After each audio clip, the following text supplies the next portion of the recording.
Check, mic check, 1, 2. Yo, is this thing on or what? What is going on, everyone? Welcome back to another episode of the Platform Podcast. It has been 9 long months. I have not put an episode out since April of 2025.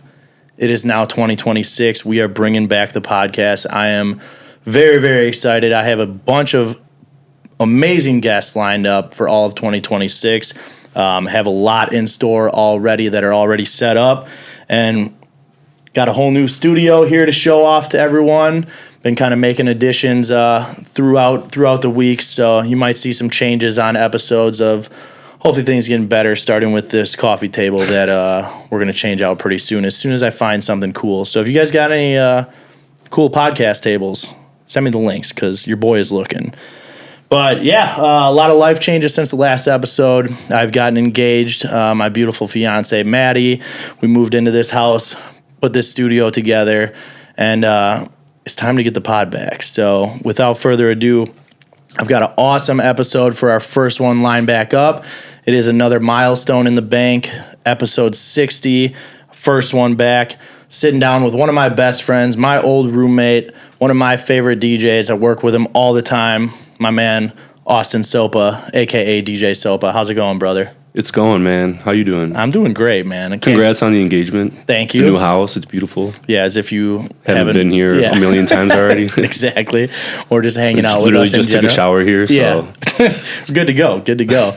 But yeah, we got a lot lined up. Thank you, obviously, for taking the time. I know, like you said, you frequent coming over here. We see each other all the time.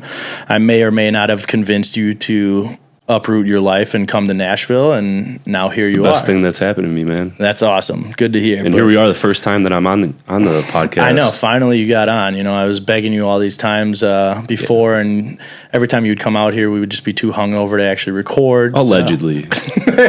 Allegedly. But yeah, we got a bunch lined up today. A lot of cool stuff to talk about. Obviously, you coming from Milwaukee 3 short months ago now, so it's kind of flown by pretty quick. It seems weird to say that you've been here for 3 months already. So it does not seem insane. Like that long. So, but yeah, let's get started, man. We got a couple topics lined up from everything from music, mental health stuff, some life changes that you've made aside from just moving here. But to get started, man, let these viewers know a little bit about you and how you got started into the DJ life. Well, I've been DJing around, I honestly forget sometimes. I think it's going on like 10 years. Yeah. And before that, I was a bartender, barback, busboy. I think I've been in the industry since I got out of high school. I'm 33 now, so I mean, was that 15 years? Yeah. 16, 15. Whatever math is. But 18 and 33, that's 15. Yeah, so I've been doing this for a while. Very fortunate, very blessed. Mm-hmm. And I'm really excited to be down here DJing. I'm excited to be on this podcast. So, yeah.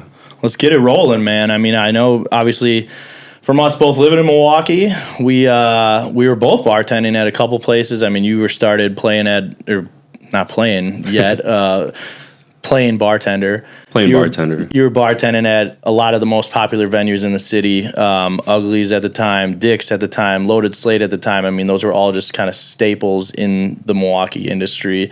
Then obviously you had kind of bartending shifts at so many other places. But getting started from the bartending aspect, who were kind of like your first DJs that you guys had come into some of these other clubs that drew you a little bit to DJing, or at least made you have a good time while you were bartending? Working. Yeah. Well, Dick's was one of the only spots, and 720, that would bring in DJs like pretty often. Mm-hmm. So at least from that experience, I got to hear DJs like Phenom, Kid Cut Up. I heard Five a few times. Jersey down from Chicago, Cy Young. Those kind of guys would always be in Milwaukee, like at least once a month. Yeah. And that's when I had the most fun. I mean, I was doing some drinking, but no, it was super inspiring. And then a bunch of our homies that were DJs, like Trav, Eddie, they just kind of allowed me to learn from them as well. And being at the A-bars with you and Trav multiple times a week. Allegedly. I just started mess around on his turntables, and I had no idea what the fuck I was doing. Yeah. And that kind of inspired me and motivated me to learn how to do it, because I really don't like being bad at something, no matter what it is. I mean, I try to become good at whatever I do. Am I the best? No, but I put the effort in for sure. Yeah, Trav was always a very, very good teacher. I mean, obviously, I lived with him. He always had turntables set up at the house, just literally sitting on the kitchen counter all times of day. And that motherfucker's work ethic is through the roof. Insane, I mean, yeah. Obviously, coming from playing in the NFL, like that work ethic doesn't change once you leave the league, and you can tell that he kind of carried it on to DJing, where it's like once he started, he same thing as you, where it's like, dude, if you're gonna do something, like you want to be the best at it, that motherfucker wants to be like, the best. This isn't at a hobby. Like, I'm in it for the long run. So yeah, and he was always really good at teaching. I feel like that's also a hard part so often with like people that are good at something and they just don't know how to teach it. Yeah. Yeah. It just kind of is like, I don't know, I just fucking do it. Where I felt like he was always very good at teaching. And it definitely helped. I mean, obviously I learned so much from him. You learned so much from him. And now here we are. Yeah. Playing a lot of pretty good venues around here. So, but from bartending, I think about this a lot, from myself coming from a bartending standpoint. And obviously, like, I have to say, like, we were two of the more popular bartenders in the city, where people would come out to see us. We would throw stuff together as bartenders and people would come out to see us, much like people do with DJs, where it's like, hey, this DJ is throwing an event. I did think that we had like a pretty good pull as bartenders, especially when we do stuff together and throwing different parties and shit together, like doing crazy shit at Uglies and putting a fucking pool on the roof. And that was awesome. Yeah. Got him in trouble, but I mean, we're just the bartenders. Shut down with that shit immediately, but it was fun. Yeah. But I think about that kind of stuff and then how it translates over to DJing, and especially like a lot of these social media influencers and stuff that are now becoming DJs. I think that's kind of the same thing, where it's like, hey, you already have this massive following and now you can put that toward DJing. How did you kind of look at it from going from bartending to then making your transition to DJing? And what kind of backlash did you get from people? I mean, before I started DJing, I didn't really think about it. Like, I didn't really think about what that would do for myself as a DJ. I just knew that I had a following. And then once I became a DJ, I then realized, I was like, oh shit, I already have people that will come visit me when I bartend. It's going to be the same thing. Yeah. And that was almost like a selling point to like venues. I'm like, I may be new, like, but people are going to come see me regardless. So that made it easier. And I already had the relationships through bartending, which I never take for granted. That was awesome. And it made it pretty easy to transition. Yeah, because I feel like if you can say, hey, I'm going to come and DJ here and I might be newer, but I'm also going to bring 20, 25 people out, these venues are a lot more enticed to do it than just be like, oh, well, I don't really have anybody that's going to come out, but let me DJ. 100%. Yeah.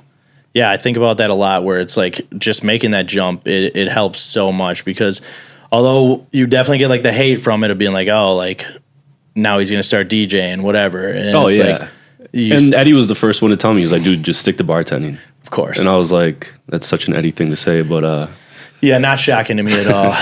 You're number one friend, but also your biggest hater. Yeah, which we need. Yes, and we do. He keeps it real, that's for sure. Well, yeah, there was a bunch of backlash. I mean, you know how people are, especially in smaller cities. They want things that other people want or have, and they'll knock somebody down to try to get it.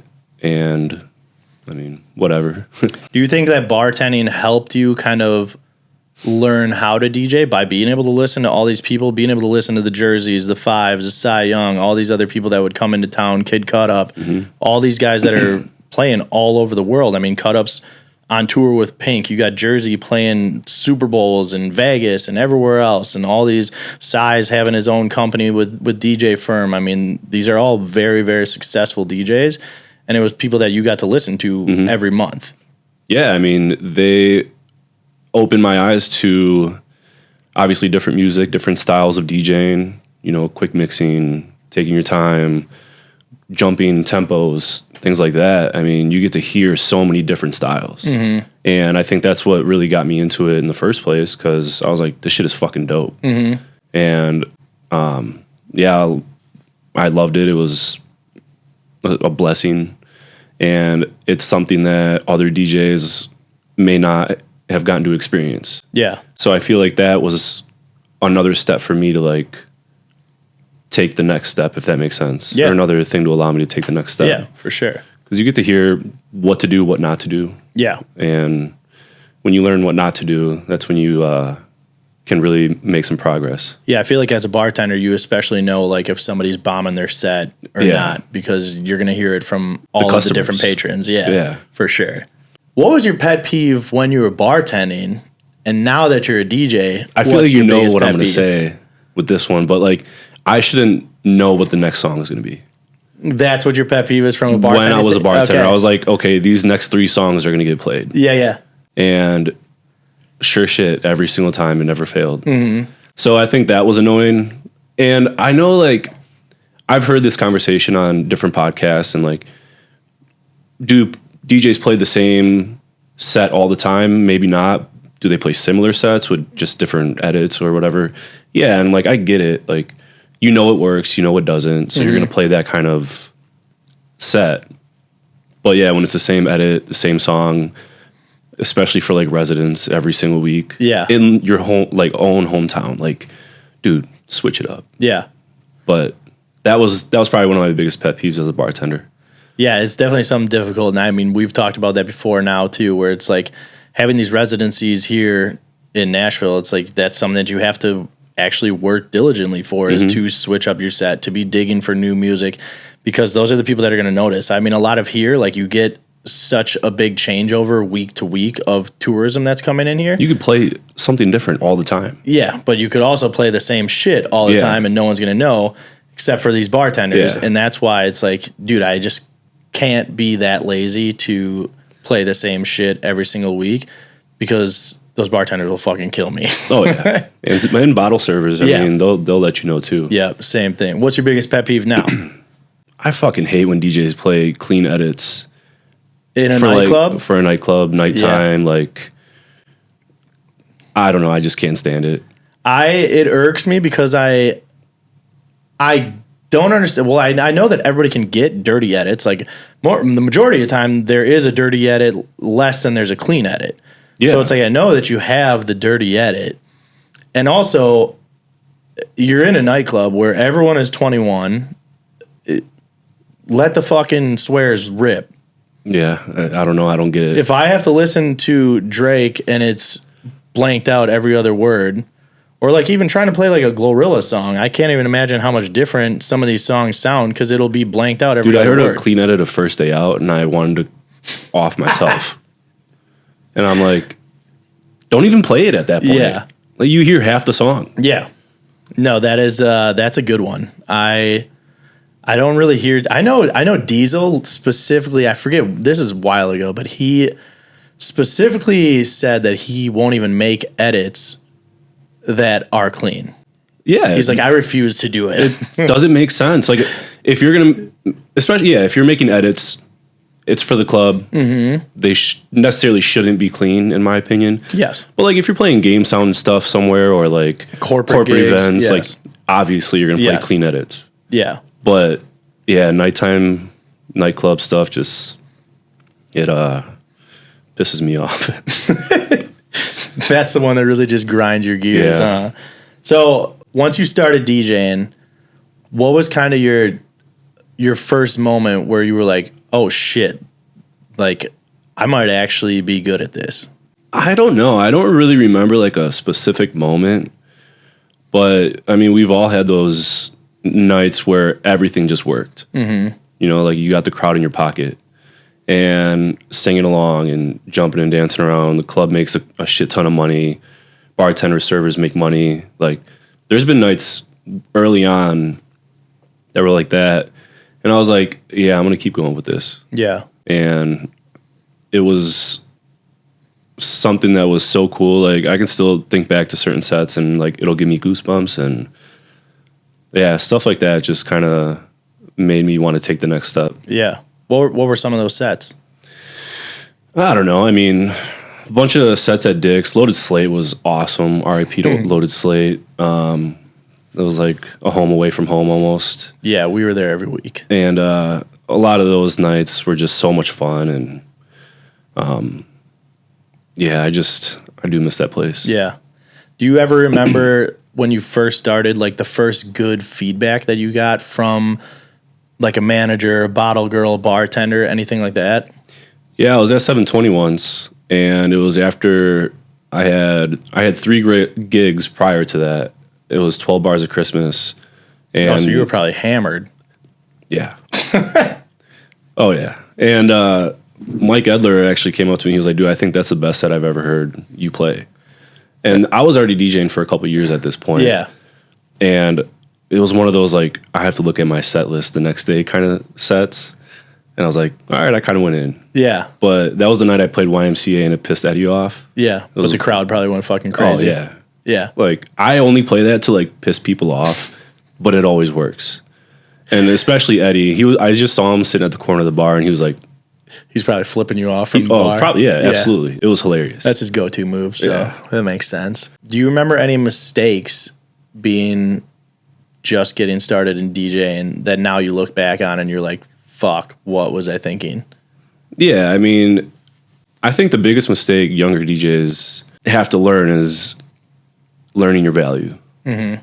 Like, you're going to get taken advantage of if you don't know your value. Like playing for like a comp tab or playing for like $50 or $100, like people are wanting you for a reason. Yeah. I think you should like learn that value first. And I get it. Like we were all there and like we've taken those gigs because we didn't know any better. But I think if you're able to learn your value earlier, that'll set you up for a better long run. Yeah. Because I mean, once you dig yourself in a hole, it's hard to get out. And having those tough conversations with other DJs, like if they're having you open all the time, and you know, there were definitely DJs in Milwaukee that would do that, and they would toss us $50, $100 and sit in the corner the whole fucking night. Yeah. Like, you're getting taken advantage of. Yeah. You're talking about JB. Yeah. But like, there are DJs that are doing it now. So it's like, yeah. You know, like if you're hearing this and you're that opener, like get your money. Yeah, it's crazy. I mean, there's the amount of times that people like show up and then like bring an opener with them without even asking. Yeah, I'm like, what the fuck are you doing? Like, you had to deal with that in Milwaukee. Yeah, I'm just like, when go you were fucking DJs, play your right? fucking set. Like, Yeah. I don't get it.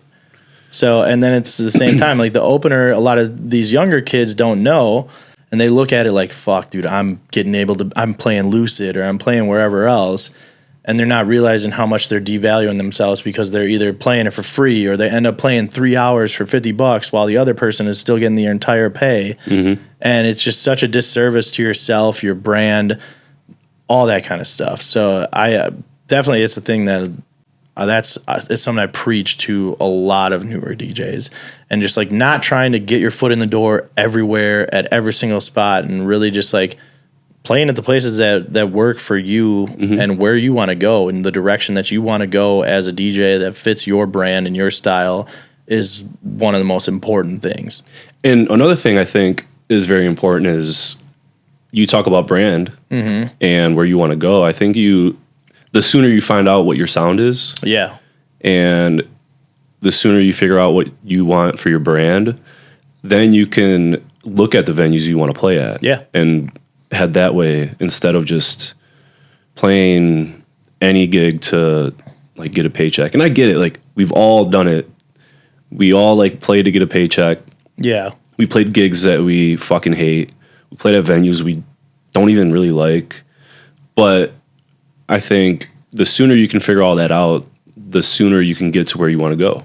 Yeah, because I think that also negatively impacts you so much too if you are taking these gigs at places that don't fit your style, because then you go and play it, and then management or the bartenders, wherever, are like, this guy fucking sucks. Like, he's playing all house music at this place, and we want hip hop, or vice versa. Like, he's playing all hip hop at this place, and we want house.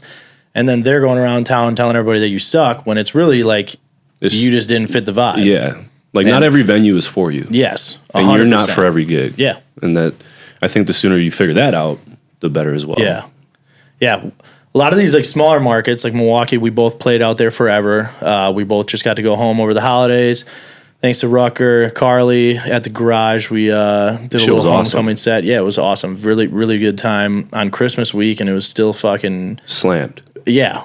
It's crazy to me how Milwaukee just kind of shows out like that. We had a bunch of friends roll through. I took about 9 million shots. I was going to make give or take a compilation of the GoPro footage of just every time that I took a shot and just do like a shot counter for it. You don't want to know. Yeah. I kind of do, though. I think it'd be good content. But yeah. That also doesn't show you how many shots you did when you're not on camera. That is true. Yeah. So we'll just do like a +4 for it or something like that. Yeah. But it was awesome being back home, obviously being able to play there. That was the first time I ever played Garage. All the times I lived in Milwaukee, I never had played there before. Garage is probably my favorite Milwaukee spot. And for everybody that we talked to, like the whole week that we were home, was basically being like, yeah, like that's like one of the most popping spots in the city now, which is awesome to hear. But we obviously were there for a while. In these smaller markets, did you ever start to see Milwaukee as a place that you were getting a little too comfortable? 100%. I mean, you are a product of your environment, I believe. And then if you want to switch it up, I mean, you're going to have to make changes. And going back to playing venues that you don't fit, I had to honestly look at what I was doing, and I had to figure out, like, all right, I can't keep DJing at some of these spots. Yeah. Like, one, it's just not good for my mental health. Like, I'm dreading going to work. I wasn't having fun. So, yeah, I just started subtracting the venues that I disliked or didn't fit, or it's not that I didn't like the staff. It's not that I didn't like the owners or management. It was just something that every time I went there, I was just like, I had a little feeling like inside, and I'm like, dude, I don't like this. Yeah. I don't want to do this. And for the longest time, it was like all the time, like almost every venue. And yeah, once I figured all that out, I mean, I was at a point where I was like, I don't even know if I want to do this. Yeah. Or if I want to continue doing it. So once you reevaluate everything, I think you just have to subtract and kind of start fresh. And then once I did that, everything kind of opened up for me. Shout out to Rut for connecting me with Carly, and he would bring me on a couple Tuesdays, and that's why I honestly think it's one of my favorite venues. Yeah. So what was like the reason that a lot of these venues, like that you didn't want to play them, or that you were just getting that pit worked up in your stomach every single time? Like, was it just the burnout from it, or was it just being in that market where it's like, I feel like a lot of times Milwaukee crowds just are so stubborn and not open-minded, where it's like they want to hear this and only this. And if you don't play it, then you fucking suck. Where then it makes you so much more condensed as a DJ, because you don't open up your library, or you're scared to play certain tracks because the venue doesn't want it, or the crowd just doesn't react to anything that is outside of the 7 songs that they want to hear. Was that what made you kind of not want to go and play at these venues, or kind of almost make you want to stop DJing at the same time too? Yeah, I just felt so restricted. And it goes to the value thing. I felt like I was more valuable than what I was putting out as far as music, because, I mean, you can only play certain hip-hop songs so many fucking times before you just want to, like, you know, hate your life. Yeah, unless it's A-Ladies. You can play that every night. You know, Zach loves that song. But yeah, like, I just felt like my value was higher than it was, but I couldn't prove that because I kept doing the venues. Yeah. You know, like, I had to make a change. Otherwise, it would have, like, put me in a deeper hole as far as, like, unhappiness or, you know, just struggling to continue to work. And I'm glad I did it. Yeah. You know, I'm glad I made the change. I had to have some hard conversations. And honestly, one time it was just like, this venue changed the pay the night of, like, less than I agreed to. And it was it was slow season, and I was like, dude, I can't afford to not do this, but this also pissed me the fuck off. So I was like, all right, after this, I'm done. And once you get rid of certain venues or certain people in your life, that allows room for new venues and new people to come into your life and new opportunities. And then you can fix your value and kind of just level up from there. Yeah. So what are some of the things that you notice since moving from Milwaukee here to Nashville that have been kind of like the biggest differences already in the music industry? It's fast. It's fast down here. In what way? Just nonstop, something to do all the time. I mean, this week alone, I have 7 gigs, and a couple of them were last minute.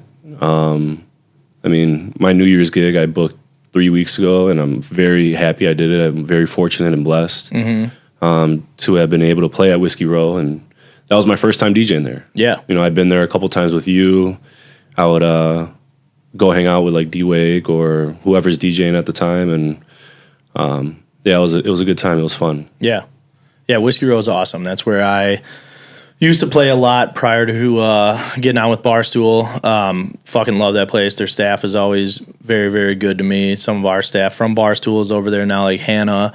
She's always awesome. Hadley and Blake are fucking amazing. Obviously, Eric Sanchez we knew from Chicago.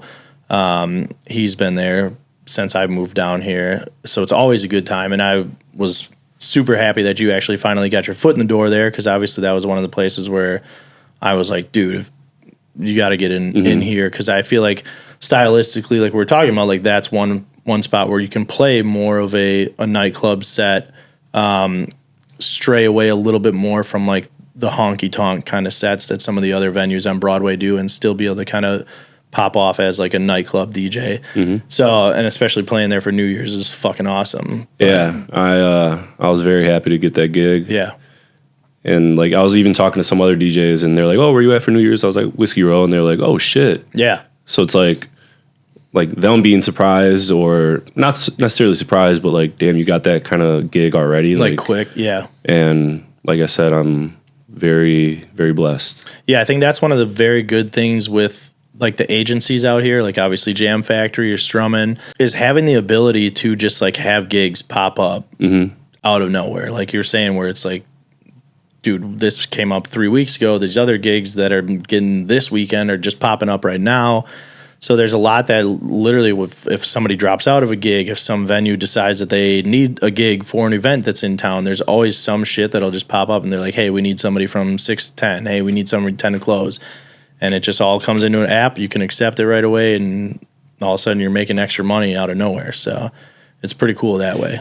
And I was going to say another thing that like I noticed down here is how many people are hustling and producing and making edits, and they're always trying to do something different.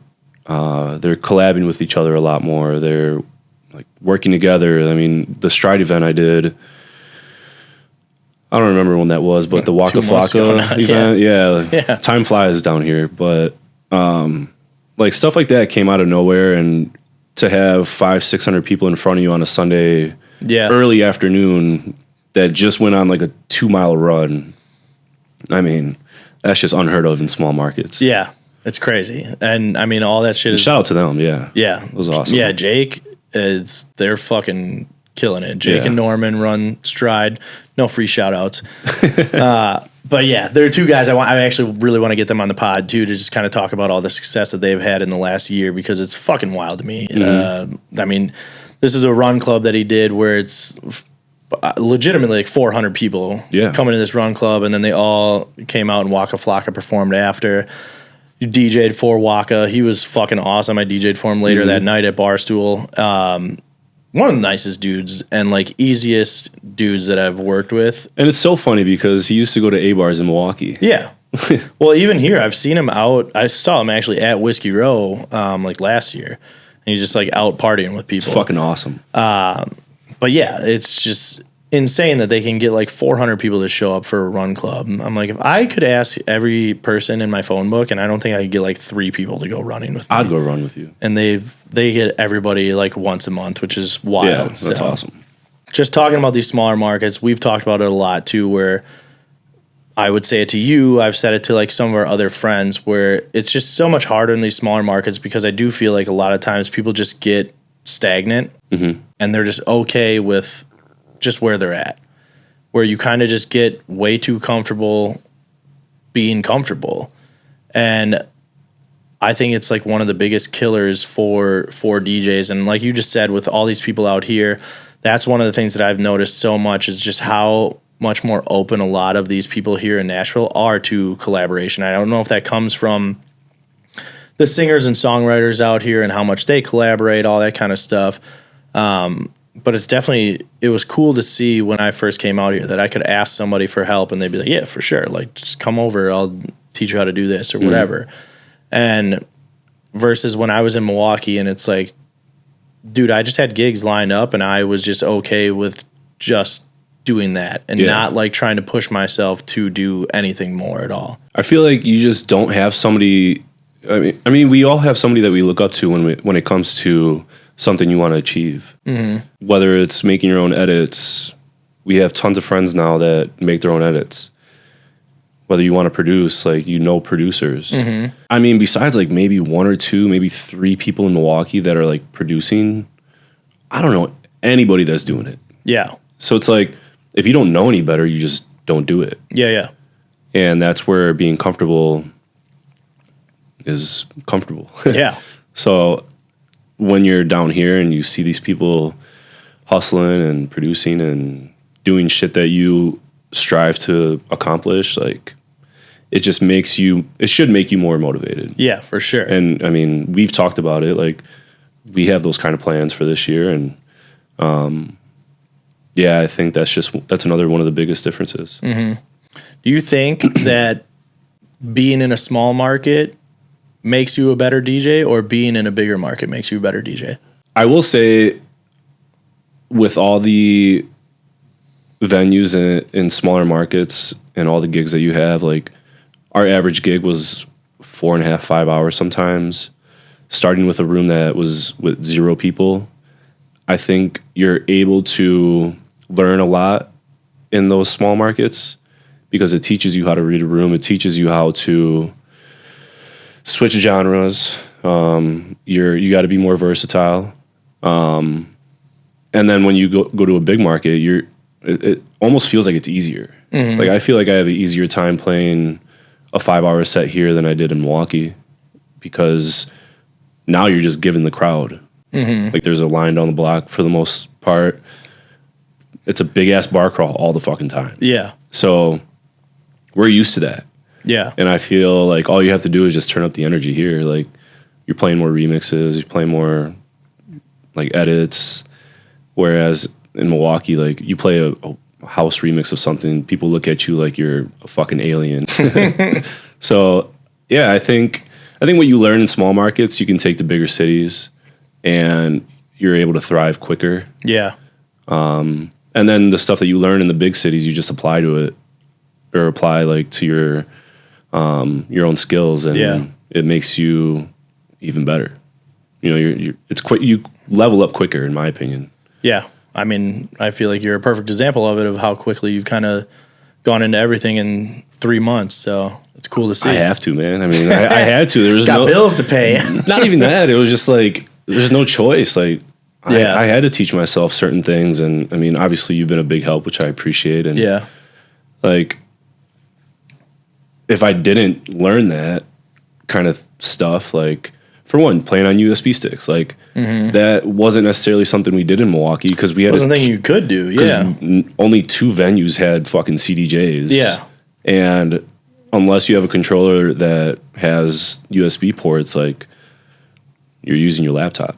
Yeah, that's a crazy thing to think about, how it's just literally not even something that you have to do because no one has the equipment to even play on sticks. Yeah, and like I said, unless you're like a house DJ that has one of those controllers, which I did when I went back a couple weeks ago, and that was fun. Played on sticks only, and that's another thing that I had to add to the arsenal, which I'm happy about. Well, before you moved out here, I know you'd been out here a couple times. What was your view of Nashville, and then what has changed since you've been out here for a couple months now? I think everybody's view of Nashville is like, oh, all you do is play country music. And I'm like, no. I think I played maybe 1 or 2 country songs on New Year's Eve. I mean, obviously you play like some of the more popular ones with like remixes, but yeah, DJs are not playing a ton of country for their sets. Yeah. And if you do, that's awesome and more power to you, but I feel like people think you have to, but you don't. But now it's like I'm hearing DJs play straight fucking hip hop, and people are okay with it. So I didn't expect that. That's for sure. Yeah, I thought it was going to be more like top 40 dance music, but I mean, you're doing that, but then you're playing some ratchet ass shit.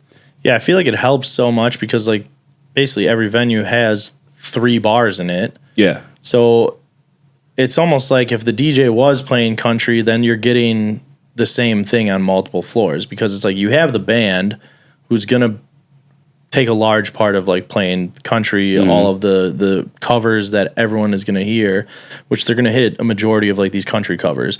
So I look at it from like a business standpoint. And I'm like, if I'm running my bar, I don't want the same music on every floor. Like you want to differentiate your floors so that way people will stay in your bar, but then it's go to different bars within your bar.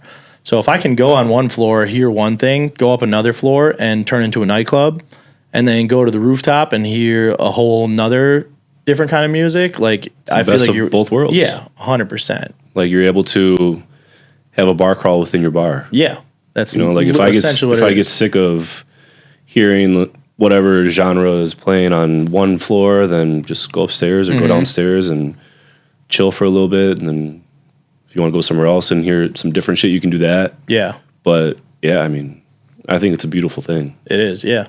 So since coming here, give me some of like the highs that you've had. Give me some of the lows that you've had.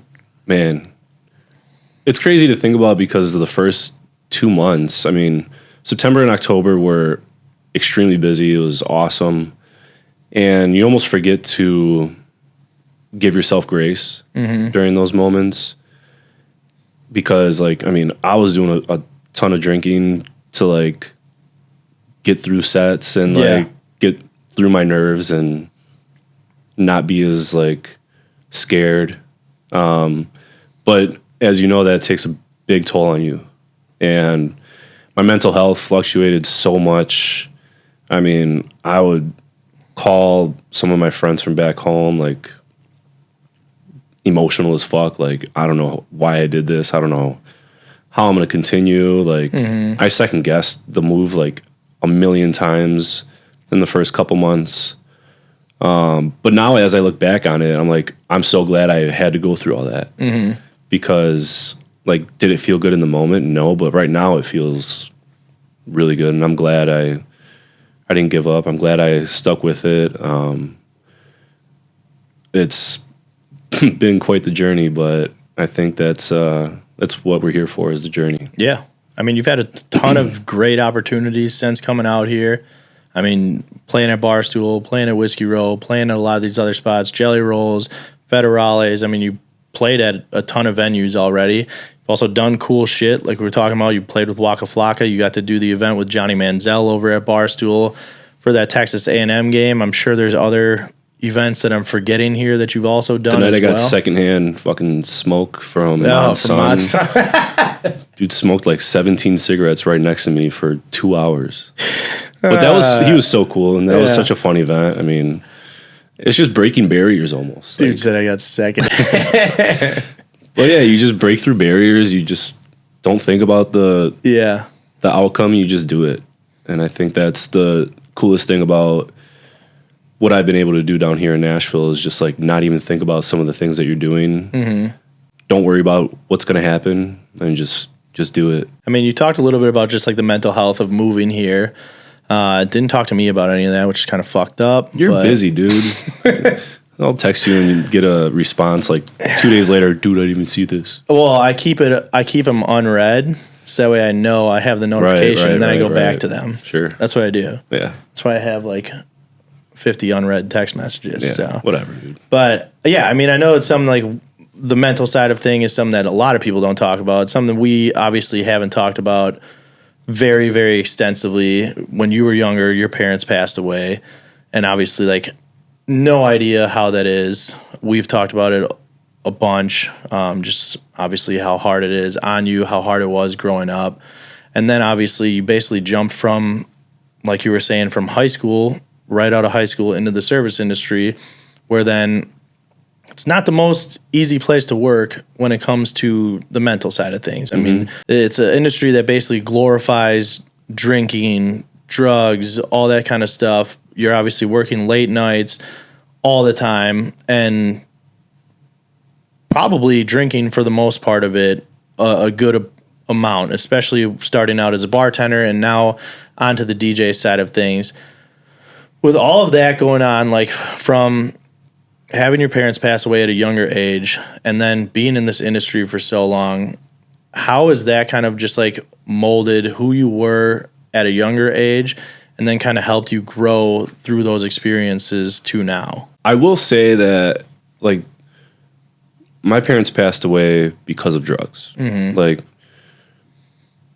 my mom passed away from certain, like, it was called methadone, and it basically takes you off drugs to, like, wean yourself off of it. And then there was just something that happened that just didn't click right, and that's how she passed. But my dad passed away from doing a bunch of drugs, and I think that alone showed me what not to do. You know, like, I probably have an addictive personality, and, like, if I did start doing drugs, like, who knows where I would be. I think the loss of one thing is a lesson, in my opinion. Like, whether it's with losing a loved one or a relationship or certain work things like a gig or something. I think if you look at it as a loss, then yeah, you lost something. But I always think of it as a lesson, and how can I learn from this, and how can I make myself better from it. And I mean, it wasn't up until last December that I decided to, like, really change my life around. So I think a lifetime of not being aware of certain things and having bad habits, I've honestly just been taking this time to teach myself almost a new lifestyle. And you have to do it alone sometimes.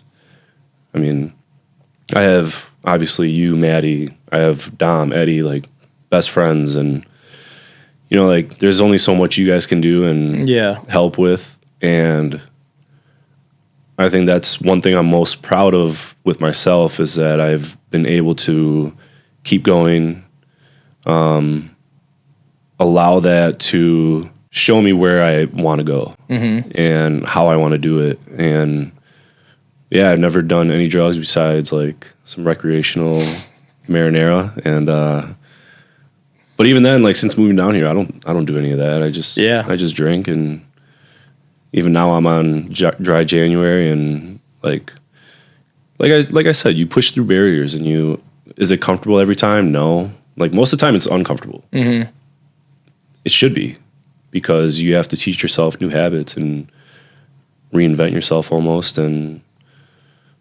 there's not a script or a blueprint of like how to do it, because everything is different. But yeah, I mean, losing my parents, it sucked and it was hard. It's still hard sometimes. And I mean, you just gotta accept it, and, you know, everything happens for a reason. And if I didn't lose my parents, would I be here right now? I don't know.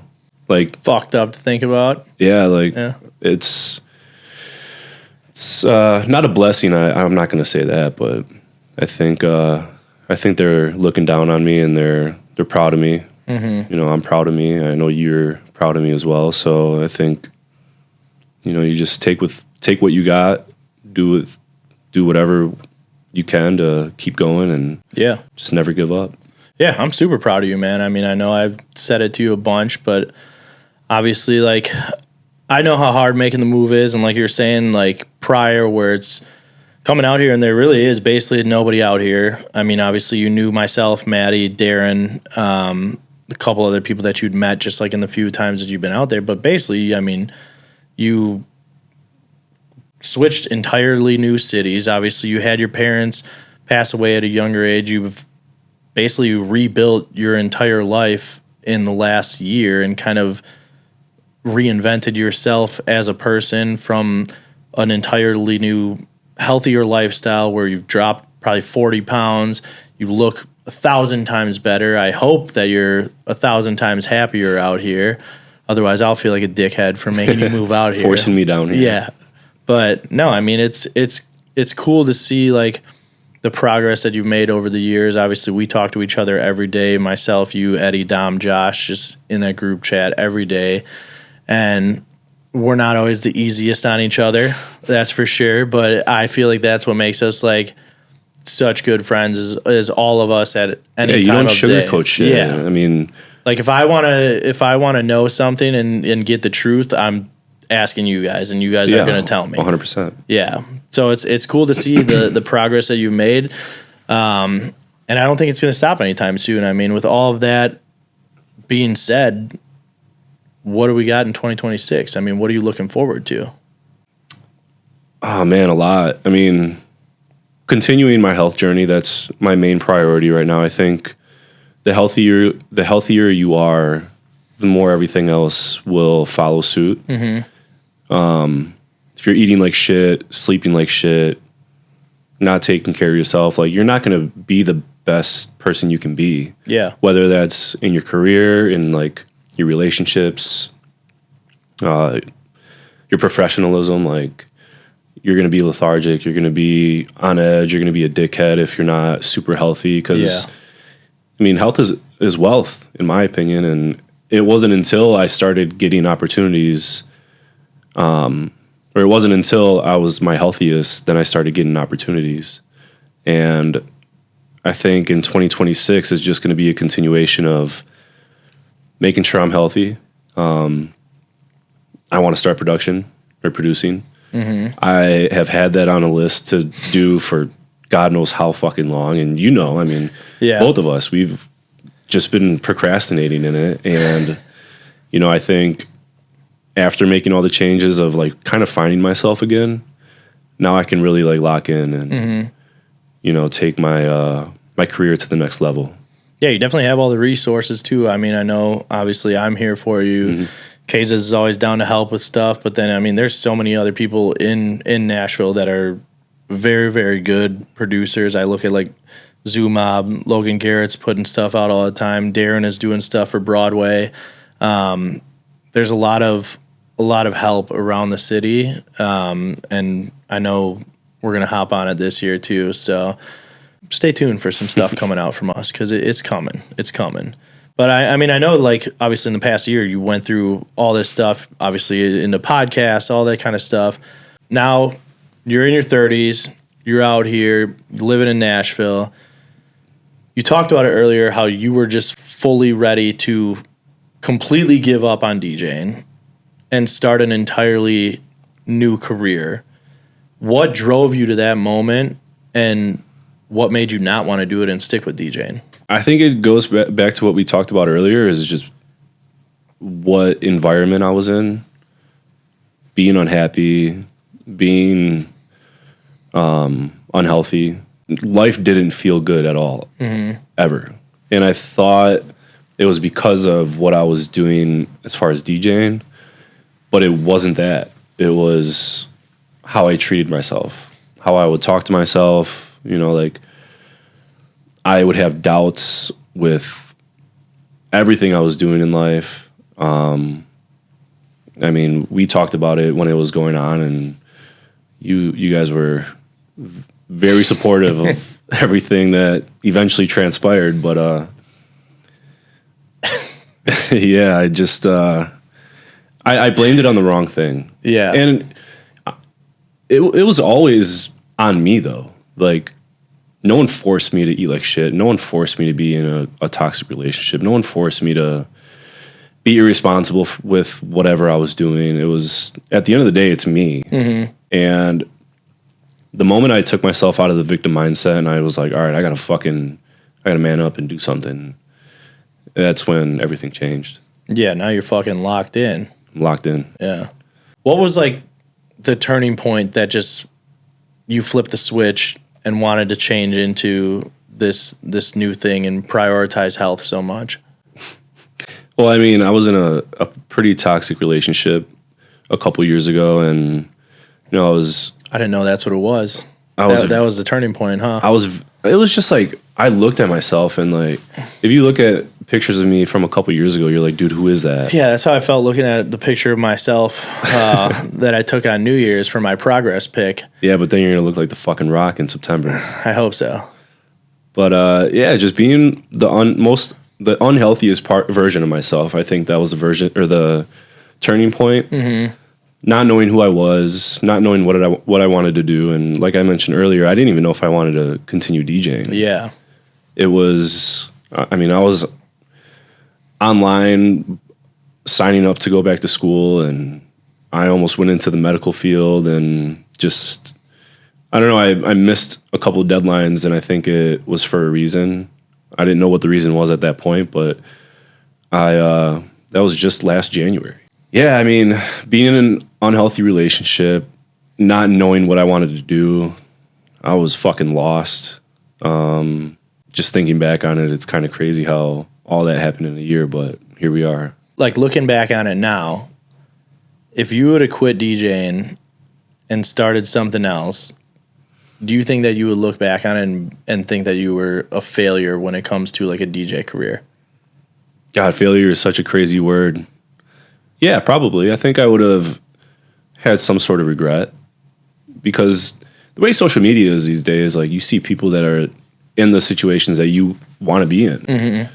And a part of me would probably have been a little salty that I quit. A lot of salty. Yeah. Like, I would have been more disappointed in myself. Who knows where I would be as far as career-wise. Probably wouldn't be living here.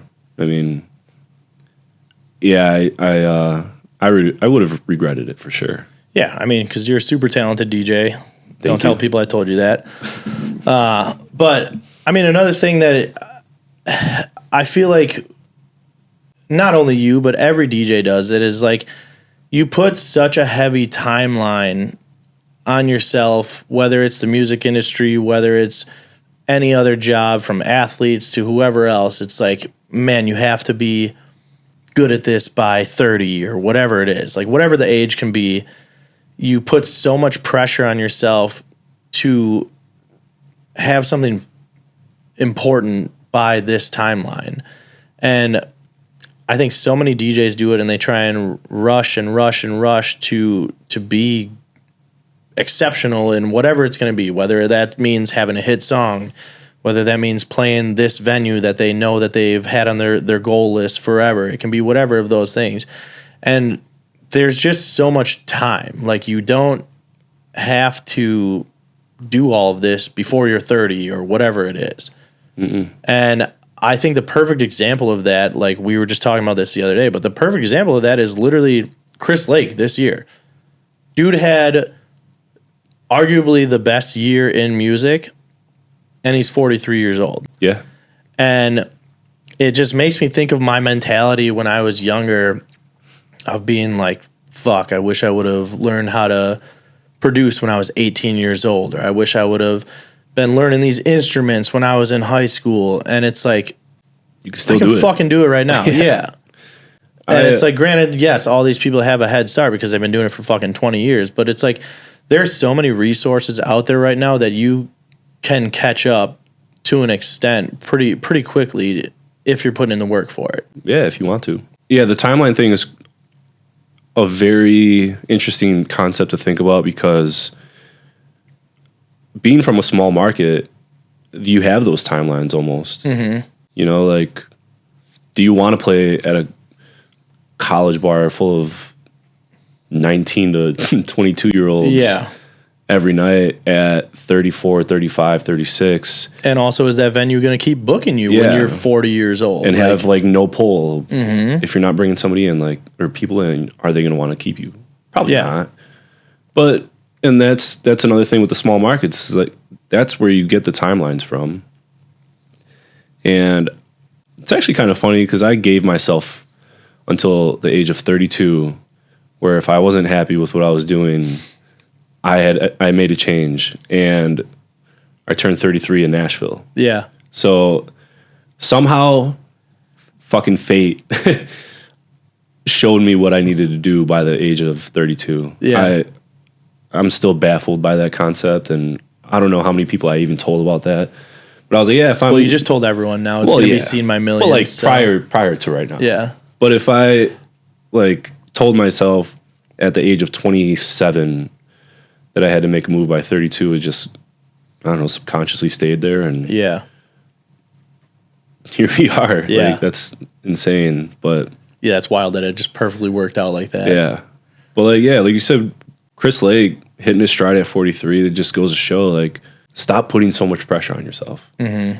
Give yourself some grace. You know, like, we're doing our best. And if you just add a couple key principles and switch some habits up, who knows? Like, you could be the next Chris Lake. Yeah. Yeah. Yeah, I know that it's definitely something that I'm very, very hard on myself. I know that you are as well, too. You're also the king of overthinking things. We all know it. You're probably going to overthink this comment, but... Are you mad at me? Exactly. But in this industry, as a DJ, working all these nightclubs, being around people all the time, do you think that overthinking things helps you in some situations, or do you think it's like a hindrance that you have to kind of battle to be better at? I want to say both. I mean, I think it could be both. Yeah. Yeah, I think if you're at a venue that doesn't want you to play certain things, Mm-hmm. I think you're naturally gonna not question, but you're gonna maybe not play a certain song or two. Yeah. I think there's a healthy balance of overthinking that way, or where it could be bad, where you're questioning every song you play. Mm-hmm. And in Milwaukee, we used to get yelled at for, I couldn't play a dance remix with a hip hop verse. That like used to fuck me up, because I'm like, what the fuck am I gonna play? Like, yeah, everybody here wants to hear Cardi B, Nicki Minaj, or obviously now Sexy Red and shit like that. Like, it makes our job so much harder. So the overthinking, I think, comes naturally. Mm-hmm. But it's also the pressure you put on yourself and having high standards for yourself, because you don't want to fuck up. I mean, you never know when your last set can be at a venue. Yeah. And I mean, we see it all the time. You more specifically, with you having to book DJs, like, yeah, there could be someone at a venue for the first time, and they may be like, yeah, we never want that person back. Yeah. And, you know, I think the overthinking can help you in that way, but if you're just being yourself and being authentic, and like I said, not every venue's for you. Yeah. So I think it's a good give and take, but finding that balance is important. I think overthinking as a DJ is one of the hardest things ever. And I think it can be one of the things that is like most detrimental to you during a DJ set. Like when you're playing at a spot and a manager comes up and tells you to not play this or to play this, and then like somebody else comes up and says, hey, play this instead. And then you just start getting different messages from other people. And it in your messes head, with you, dude, it fucks with you so bad. And then the rest of your set, you're just thinking, well, this guy told me not to play this. This guy told me not to play this. Like, figure it the fuck out. Yeah. What do you guys want? You start like to pass up songs that you probably could have played and would have got huge reactions.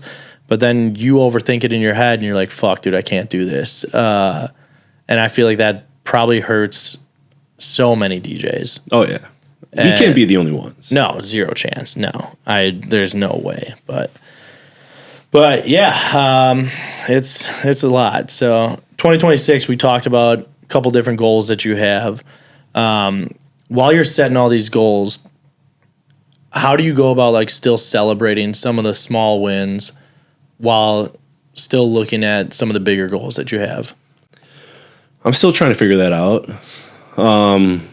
I don't know if there's a right answer to it, but I mean, in October alone, I traveled to Tampa, West Palm, Scottsdale. I played in Scottsdale for the Packers takeover, West Palm for my birthday, and those are all amazing things that I did. And you just go from one week to the next almost, and it is really hard to celebrate small wins. If somebody has an answer for me, please let me know. But leave it in the comments. I don't know if it's like, I don't know, treating yourself to a nice dinner or just like, you just go solo by yourself. I actually like doing that. So do I. But yeah, I don't know. You have to though. You have to allow yourself to be proud of yourself. Because then what are we doing this for? Like if you're looking for the next thing all the time, the things you did aren't important. It's basically what we're doing. Or just like constantly looking for gratification from other people versus it coming for yourself. Like you have to be happy for yourself and not just expecting it from all these other people and wanting their opinions to be the ones that matter the most for you. Yeah. I mean, I should be celebrating the small wins I had this week alone. Yeah. I played at 2 new venues, played at one of the most popular bars in Nashville on New Year's Eve, and that's awesome. Yeah. I'm very happy for that.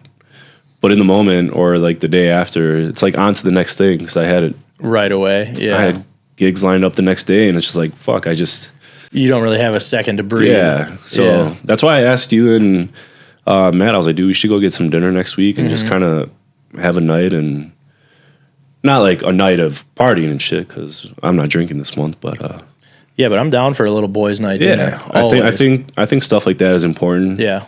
You can reflect with each other. You can, pick each other's brains, talk some shit, and have some good food while you do it. Love it. All right, well, we're going to play a little game here now. I'm going to have you build your Frankenstein DJ. So I'm going to shout out a couple different things, just different categories of what you have to pick the best DJ from that you think would make the best Frankenstein DJ. Okay. So don't think too hard about it. Just give me under 30 seconds. Give me who you would take. Best library. Whose library are you taking? Man, I got to go with Diplo. Diplo's? I think, yeah. It's a good one. I mean, that man has made music in every fucking genre, so that'd be a good one. Whose crowd control would you have? Man. Let's go with Fisher. Fisher? Yeah. That's a good one. For this one, you got to do performance energy. So who's given the best crowd energy that you're infusing into your Frankenstein DJ? Does Lil Jon count? Absolutely. I'll go with Lil Jon. Lil Jon, he's great energy. Oh, yeah. I mean, I opened for him at the Holiday Gala that one year. Forgot about that. For about 30 minutes that he got paid $30,000. Whose mixing ability? I'm going to pick my homie Cut Up. Okay. Yeah. Cut Up. I love it. Whose production ability? See, I was thinking about this based off your notes. Does Dr. Dre count? He is indeed a producer. He was a DJ. Yeah. I'm going with Dre. All right. Damn, that's didn't expect that, did you? I did not expect. I thought you were going to say Chris Lake. Yeah, I mean, obviously after talking about him earlier, one. and yeah. Whose edits and remixes are you taking? Got to go with the homie Kazes. Nice. Whose ability to speak on the mic are you taking? I've always thought Four Color Zach's mic control was hilarious. Yeah, his Twitch streams and shit. Yeah, and like even when I heard him a couple times live, it's just it is so fluent. Yeah. All right, last one. Whose branding, their global appeal, their look, who's you taking for that? John Summit. Summit? He's crushing it right now. Yeah, he's killing it. All right, I'm gonna put those all together, and we'll see what people vote of your total Frankenstein DJ. That's a solid. I think it is. Yeah. If I can get artsy enough with it, I'll put a little graphic up and put each person's different little body part on there. Use AI. Yeah, that's all I need to do. So one thing we're doing every episode, I'm going to take 3 songs from each guest. We're going to start to build a little platform playlist of what I can actually make. Obviously, some of these are not on Spotify and Apple Music, so I'm not going to be able to get every song. But give me your top 3 songs right now. It can be songs that you're playing out while you're DJing, songs that you're listening to in the car, songs that you're listening to at the gym. Just give me 3 of your favorites right now. 3 of my favorites. Let's go with I Want You. It's by Chris Lake. There's an Austin Ashton remix out that is absolutely fire. I played it on New Year's. It was it's a fucking banger. awesome. Yeah. Diva. Yep. No That's Static. That's one of my favorites. And then Sid just put out a remix of Pump It. Okay. Black Eyed Peas. Yeah. Nice. That is a heater too. Yeah. So I'd probably go with those 3. Sid just played at Barstool out in Philly on New Year's. It's fucking awesome. He was at 4, right? He's played at 4 a couple weeks ago. Yeah. Hell yeah. I forget if it was December or November, but yeah, he played both of them. Awesome. Obviously, Fancy Shit being like one of the Fucking tracks banger. of the year. Yeah. So awesome to have him out there. He loved it. Great dude. All the staff loves him. So, and he puts out fucking fire. So 3 great picks. No Static would be out, so I'll be able to add that to the playlist. I know that Austin Ashton music, that remix won't be like cleared, but we'll put links. I'll put links because I know that one is like on SoundCloud, so we'll put them out there so you guys can listen to these. But otherwise, all these other ones will get added onto Apple Music, onto Spotify. We'll start to kind of build a little platform playlist that'll get new music added every week. So hopefully you guys like that. And then last but not least, we're bringing it back, man. You got to put somebody on a platform. So this could be another DJ, it can be your favorite artist, it can be a brand, a local store, anyone that you think that we need to shine a little bit of a spotlight on. Let these listeners, let these viewers know a little bit about, so that way they can go follow them, check them out, check out their product, whatever it is, and see a little bit more about a new person or whoever it's going to be. Can I do 2? You can, yeah. I'm going to go with the Disco Necked. Ooh. Them boys up there in Chicago are crushing the disco scene at Celeste. If you ever get the opportunity to hit the bell, Yeah. you should do it. I did it a couple weeks ago, and it was fucking awesome. Yes. It's one of Zach's favorite things to do. Disconnect is our buddies. It's Zach, DJ Strategy, and then Darren is DJ Heavy out in Chicago, as well as White Shadow, who is a Grammy-nominated producer that's done a bunch of stuff for Lady Gaga. They started the Disconnect all together. They're actually just out in Cabo playing with Pitbull for New Year's Eve. So awesome. And then DJing a fucking banger together. Zach put up a bunch of videos that look fucking awesome. They are a great group to put on the platform. I think they have a lot of stuff coming in 2026 from a lot of new originals that they're putting out. I know that they've put out a ton of edits and remixes that I've played out, and they all are very, very well put together. So if you like that disco scene, Celeste is a great spot in Chicago. They're there every fucking night. Yeah. But it's awesome. It's Thursdays, fun. Fridays, Saturdays for sure. Go check out Heavy and Strategy Disconnect at Celeste. So who's your second person? I'm going to go with the Broadway boys down here in Nashville, Rod and Darren. Yeah.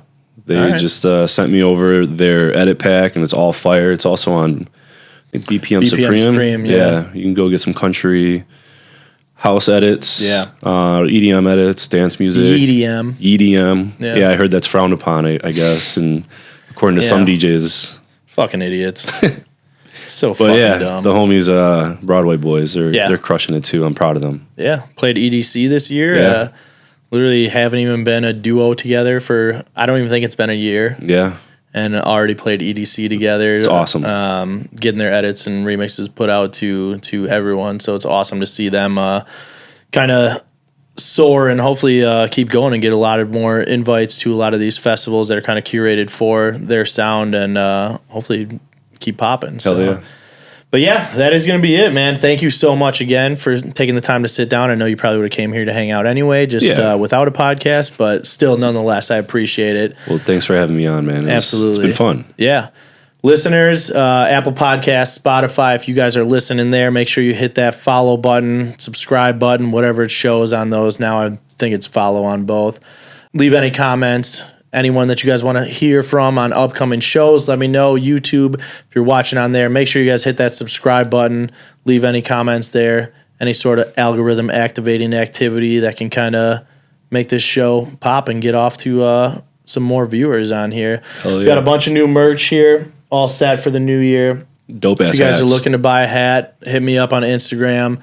I can mail them out to you. I would have worn mine, but I got a haircut a couple days ago. Yeah, so you want to show off the haircut, huh? Yeah. But no, I appreciate you stopping by. Every Wednesday the show is back. Got a ton of guests lined up coming up. Caleb Winterburn, one of the Montana boys. We got a bunch of Nashville DJs from D-Wake, Mojo, Axe, Logan Garrett. Echo from Dallas is going to be on it coming soon. Austin Knight, who owns Night We Met out here in Nashville, one of the top venues Crushing. as far as, they're booking crazy talent, a lot of good shows on there. A bunch of guests already lined up. Obviously, one more time for Soppa. I'll put all of his socials on there so you guys can go and follow him. Make sure you guys check him out, see where he's going to be playing in 2026, and see what production stuff he's got coming out in 2026 too. So I'm excited. Until next time, we will see you guys later. Thank you. Appreciate it.